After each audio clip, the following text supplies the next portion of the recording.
ચાલો આપણે ભીમડાદની અંદર આવી ગયા છે અને વેદની અંદર કીધું છે કે પાલન ભણે કે ધર્મ્યો તમે જોજો આગમના એંધાણ.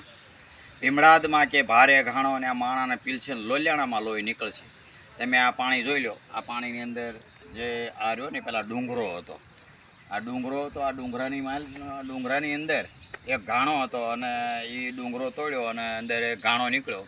અને ભાવનગરનો રાજા જે હતો એ ભાવનગરના રાજાએ એવું કીધું કે આ ડુંગરાને તોડી અને આપણા ભીમડાદની બહાર નાખ્યા હો અને આ ઘરનું ખોટું પડવું જોઈએ. એટલે આ ડુંગરો તોડીને બહાર નાખતા હતા તો ઘાણો અંદર ઉતરતો જ ગયો, પણ બહાર નીકળ્યો નહીં. પછી ઘાણો બહાર ન નીકળ્યો એટલે એમાંથી આ તળાવ બનાવ્યું છે. આ તળાવની અંદર તમે જોઈ લો, આ પાણી છે. આ પાણીની અંદર અહીંયા અંદર વચ્ચે ઘાણો છે. અત્યારે નર્મદાનું જે પાણી નાખે છે એના કારણેથી ઘાણો દેખાતો નથી.